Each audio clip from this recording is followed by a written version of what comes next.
श्रियकान्ताय कल्याणनिधये निधयेऽर्थिनाम् श्रीवेङ्कटनिवासाय श्रीनिवासाय मङ्गलम्। श्रियकान्ताय कल्याणनिधये निधयेऽर्थिनाम् श्रीवेङ्कटनिवासाय श्रीनिवासाय मङ्गलम्। लक्ष्मी सविभ्रमालोकसुभ्रुविभ्रमचक्षुषे चक्षुषे सर्वलोकानां वेङ्कटेशाय मङ्गलम्। श्रीवेङ्कटाद्रिशृङ्गाग्रमङ्गलाभरणाङ्घ्रये मङ्गलानां निवासाय श्रीनिवासाय मङ्गलम्। सर्वावयवसौन्दर्यसम्पदा सर्वचेतसाम् सदा सम्मोहनायास्तु वेङ्कटेशाय मङ्गलम्। नित्याय निरवध्याय सत्यानन्दचिदात्मने सर्वान्तरात्मने श्रीमद्वेङ्कटेशाय मङ्गलम्। स्वतः सर्वविदे सर्वशक्तये सर्वशेषिणे सुलभाय सुशीलाय वेङ्कटेशाय मङ्गलम्। परस्मै ब्रह्मणे पूर्णकामाय परमात्मने प्रयुञ्जे परतत्त्वाय वेङ्कटेशाय मङ्गलम्। आकालतत्त्वमश्रान्तमात्मनामनुपश्यताम् अतृप्त्यमृतरूपाय वेङ्कटेशाय मङ्गलम्। प्रायस्वचरणौ पुंसाम् शरण्यत्वेन पाणिना कृपया दिशते श्रीमद्वेङ्कटेशाय मङ्गलम्। दयामृततरङ्गिण्यास्तरङ्गैरिव शीतलैः अपाङ्गैः सिञ्चते विश्वम् वेङ्कटेशाय मङ्गलम्। स्रग्भूषाम्बरहेतीनाम् सुषमावहमूर्तये सर्वार्तिशमनायास्तु वेङ्कटेशाय मङ्गलम्। श्रीवैकुण्ठविरक्ताय स्वामि पुष्करिणीतटे रमया रममाणाय वेङ्कटेशाय मङ्गलम्। श्रीवैकुण्ठविरक्ताय स्वामि पुष्करिणीतटे रमया रममाणाय वेङ्कटेशाय मङ्गलम्। श्रीमत्सुन्दरजामातृमुनिमानसवासिने सर्वलोकनिवासाय श्रीनिवासाय मङ्गलम्। मङ्गलाशासनपरैर्मदाचार्यपुरोगमैः सर्वैश्च पूर्वैराचार्यैः सत्कृतायास्तु मङ्गलम्। श्रियकान्ताय कल्याणनिधये निधयेऽर्थिनाम् श्रीवेङ्कटनिवासाय श्रीनिवासाय मङ्गलम्। श्रियकान्ताय कल्याणनिधये निधयेऽर्थिनाम् श्रीवेङ्कटनिवासाय श्रीनिवासाय मङ्गलम्। लक्ष्मी सविभ्रमालोकसुभ्रुविभ्रमचक्षुषे चक्षुषे सर्वलोकानां वेङ्कटेशाय मङ्गलम्। श्रीवेङ्कटाद्रिशृङ्गाग्रमङ्गलाभरणाङ्घ्रये मङ्गलानां निवासाय श्रीनिवासाय मङ्गलम्। सर्वावयवसौन्दर्यसम्पदा सर्वचेतसाम् सदा सम्मोहनायास्तु वेङ्कटेशाय मङ्गलम्। नित्याय निरवध्याय सत्यानन्दचिदात्मने सर्वान्तरात्मने श्रीमद्वेङ्कटेशाय मङ्गलम्। स्वतः सर्वविदे सर्वशक्तये सर्वशेषिणे सुलभाय सुशीलाय वेङ्कटेशाय मङ्गलम्। परस्मै ब्रह्मणे पूर्णकामाय परमात्मने प्रयुञ्जे परतत्त्वाय वेङ्कटेशाय मङ्गलम्। आकालतत्त्वमश्रान्तमात्मनामनुपश्यताम् अतृप्त्यमृतरूपाय वेङ्कटेशाय मङ्गलम्। प्रायस्वचरणौ पुंसाम् शरण्यत्वेन पाणिना कृपया दिशते श्रीमद्वेङ्कटेशाय मङ्गलम्। दयामृततरङ्गिण्यास्तरङ्गैरिव शीतलैः अपाङ्गैः सिञ्चते विश्वम् वेङ्कटेशाय मङ्गलम्। स्रग्भूषाम्बरहेतीनाम् सुषमावहमूर्तये सर्वार्तिशमनायास्तु वेङ्कटेशाय मङ्गलम्।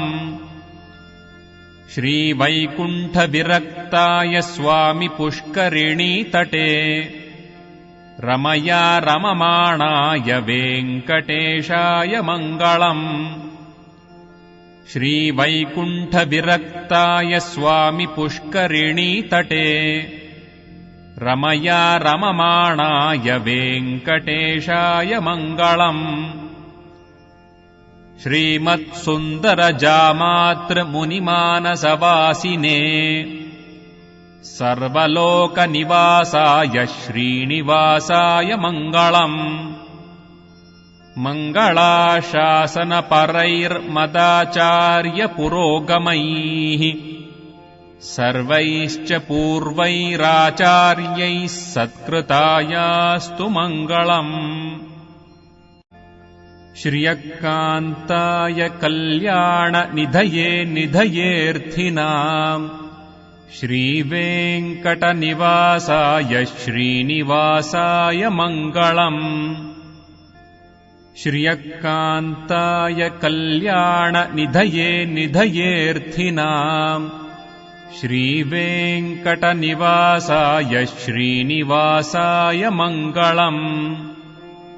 लक्ष्मीसविभ्रमालोकशुभ्रुविभ्रमचक्षुषे चक्षुषे सर्वलोकानां वेङ्कटेशाय मङ्गलम्। श्रीवेङ्कटाद्रिशृङ्गाग्रमङ्गलाभरणाङ्घ्रये मङ्गलानां निवासाय श्रीनिवासाय मङ्गलम्। सर्वावयवसौन्दर्यसम्पदा सर्वचेतसाम् सदा सम्मोहनायास्तु वेङ्कटेशाय मङ्गलम्। नित्याय निरवध्याय सत्यानन्दचिदात्मने सर्वान्तरात्मने श्रीमद्वेङ्कटेशाय मङ्गलम्। स्वतः सर्वविदे सर्वशक्तये सर्वशेषिणे सुलभाय सुशीलाय वेङ्कटेशाय मङ्गलम्। परस्मै ब्रह्मणे पूर्णकामाय परमात्मने प्रयुञ्जे परतत्त्वाय वेङ्कटेशाय मङ्गलम्। आकालतत्त्वमश्रान्तमात्मनामनुपश्यताम् अतृप्त्यमृतरूपाय वेङ्कटेशाय मङ्गलम्। प्रायस्वचरणौ पुंसाम् शरण्यत्वेन पाणिना कृपया दिशते श्रीमद्वेङ्कटेशाय मङ्गलम्। दयामृततरङ्गिण्यास्तरङ्गैरिव शीतलैः अपाङ्गैः सिञ्चते विश्वम् वेङ्कटेशाय मङ्गलम्। स्रग्भूषाम्बरहेतीनाम् सुषमावहमूर्तये सर्वार्तिशमनायास्तु वेङ्कटेशाय मङ्गलम् श्रीवैकुण्ठविरक्ताय स्वामि पुष्करिणीतटे रमया रममाणाय वेङ्कटेशाय मङ्गलम् श्रीवैकुण्ठविरक्ताय स्वामि पुष्करिणीतटे रमया रममाणाय वेङ्कटेशाय मङ्गलम् श्रीमत्सुन्दरजामातृमुनिमानसवासिने सर्वलोकनिवासाय श्रीनिवासाय मङ्गलम् मङ्गलाशासनपरैर्मदाचार्यपुरोगमैः सर्वैश्च पूर्वैराचार्यैः सत्कृतायास्तु मङ्गलम् श्रियकान्ताय कल्याणनिधये निधयेऽर्थिनाम् श्रीवेङ्कटनिवासाय श्रीनिवासाय मङ्गलम्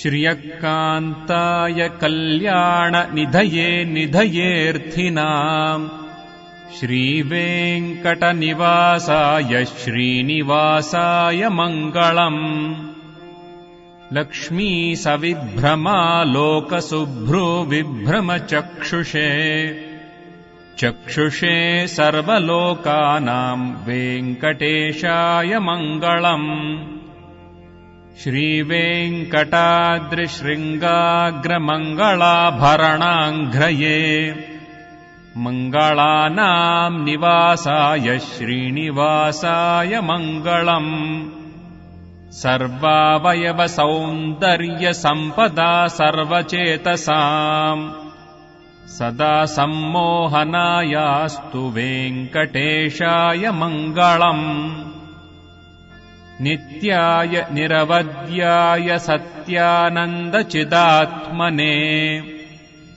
सर्वान्तरात्मने श्रीमद्वेङ्कटेशाय मङ्गलम् स्वतः सर्वविदे सर्वशक्तये सर्वशेषिणे सुलभाय सुशीलाय वेङ्कटेशाय मङ्गलम् परस्मै ब्रह्मणे पूर्णकामाय परमात्मने प्रयुञ्जे परतत्त्वाय वेङ्कटेशाय मङ्गलम् आकालतत्त्वमश्रान्तमात्मनामनुपश्यताम् अतृप्त्यमृतरूपाय वेङ्कटेशाय मङ्गलम् प्रायस्वचरणौ पुंसाम् शरण्यत्वेन पाणिना कृपया दिशते श्रीमद्वेङ्कटेशाय मङ्गलम् दयामृततरङ्गिण्यास्तरङ्गैरिव शीतलैः अपाङ्गैः सिञ्चते विश्वम् वेङ्कटेशाय मङ्गलम् स्रग्भूषाम्बरहेतीनाम् सुषमावहमूर्तये सर्वार्तिशमनायास्तु वेङ्कटेशाय मङ्गलम् श्रीवैकुण्ठविरक्ताय स्वामि पुष्करिणीतटे रमया रममाणाय वेङ्कटेशाय मङ्गलम् श्रीवैकुण्ठविरक्ताय स्वामि पुष्करिणीतटे रमया रममाणाय वेङ्कटेशाय मङ्गलम् श्रीमत्सुन्दरजामातृमुनिमानसवासिने सर्वलोकनिवासाय श्रीनिवासाय मङ्गलम् मङ्गलाशासनपरैर्मदाचार्यपुरोगमैः सर्वैश्च पूर्वैराचार्यैः सत्कृतायास्तु मङ्गलम् श्रियकान्ताय कल्याणनिधये निधयेऽर्थिनाम् श्रीवेङ्कटनिवासाय श्रीनिवासाय मङ्गलम् श्रियकान्ताय कल्याणनिधये निधयेऽर्थिनाम् श्रीवेङ्कटनिवासाय श्रीनिवासाय मङ्गलम् लक्ष्मीसविभ्रमालोकशुभ्रुविभ्रमचक्षुषे चक्षुषे सर्वलोकानां वेङ्कटेशाय मङ्गलम् श्रीवेङ्कटाद्रिशृङ्गाग्रमङ्गलाभरणाङ्घ्रये मङ्गलानां निवासाय श्रीनिवासाय मङ्गलम् सर्वावयवसौन्दर्यसम्पदा सर्वचेतसाम् सदा सम्मोहनायास्तु वेङ्कटेशाय मङ्गलम् नित्याय निरवध्याय सत्यानन्दचिदात्मने सर्वान्तरात्मने श्रीमद्वेङ्कटेशाय मङ्गलम् स्वतः सर्वविदे सर्वशक्तये सर्वशेषिणे सुलभाय सुशीलाय वेङ्कटेशाय मङ्गलम् परस्मै ब्रह्मणे पूर्णकामाय परमात्मने प्रयुञ्जे परतत्त्वाय वेङ्कटेशाय मङ्गलम् आकालतत्त्वमश्रान्तमात्मनामनुपश्यताम् अतृप्त्यमृतरूपाय वेङ्कटेशाय मङ्गलम् प्रायस्वचरणौ पुंसाम् शरण्यत्वेन पाणिना कृपया दिशते श्रीमद्वेङ्कटेशाय मङ्गलम् दयामृततरङ्गिण्यास्तरङ्गैरिव शीतलैः अपाङ्गैः सिञ्चते विश्वम् वेङ्कटेशाय मङ्गलम् स्रग्भूषाम्बरहेतीनाम् सुषमावहमूर्तये सर्वार्तिशमनायास्तु वेङ्कटेशाय मङ्गलम् श्रीवैकुण्ठविरक्ताय स्वामि पुष्करिणीतटे रमया रममाणाय वेङ्कटेशाय मङ्गलम् श्रीवैकुण्ठविरक्ताय स्वामि पुष्करिणीतटे रमया रममाणाय वेङ्कटेशाय मङ्गलम् श्रीमत्सुन्दरजामातृमुनिमानसवासिने सर्वलोकनिवासाय श्रीनिवासाय मङ्गलम् मङ्गलाशासनपरैर्मदाचार्यपुरोगमैः सर्वैश्च पूर्वैराचार्यैः सत्कृतायास्तु मङ्गलम् श्रियकान्ताय कल्याणनिधये निधयेऽर्थिनाम् श्रीवेङ्कटनिवासाय श्रीनिवासाय मङ्गलम्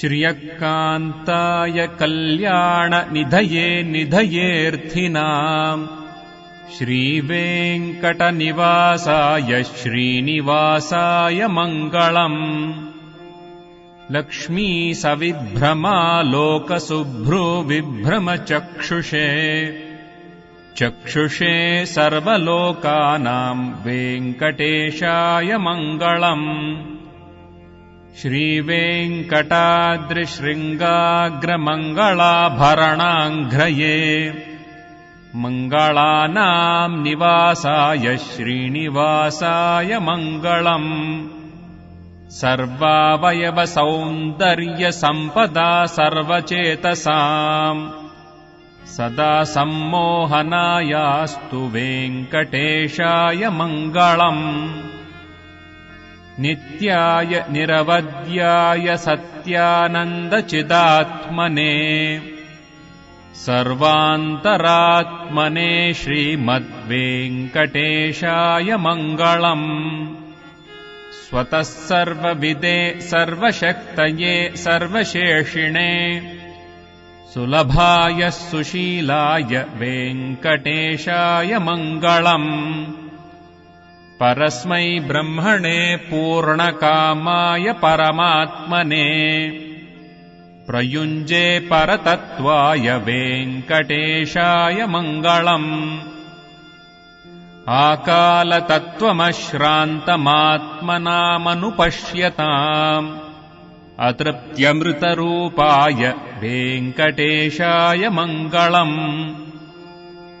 प्रायस्वचरणौ पुंसाम् शरण्यत्वेन पाणिना कृपया दिशते श्रीमद्वेङ्कटेशाय मङ्गलम्। दयामृततरङ्गिण्यास्तरङ्गैरिव शीतलैः अपाङ्गैः सिञ्चते विश्वम् वेङ्कटेशाय मङ्गलम्। स्रग्भूषाम्बरहेतीनाम् सुषमावहमूर्तये सर्वार्तिशमनायास्तु वेङ्कटेशाय मङ्गलम्। श्रीवैकुण्ठविरक्ताय स्वामि पुष्करिणीतटे रमया रममाणाय वेङ्कटेशाय मङ्गलम्। श्रीवैकुण्ठविरक्ताय स्वामि पुष्करिणीतटे रमया रममाणाय वेङ्कटेशाय मङ्गलम्। श्रीमत्सुन्दरजामातृमुनिमानसवासिने सर्वलोकनिवासाय श्रीनिवासाय मङ्गलम्। मङ्गलाशासनपरैर्मदाचार्यपुरोगमैः सर्वैश्च पूर्वैराचार्यैः सत्कृतायास्तु मङ्गलम्।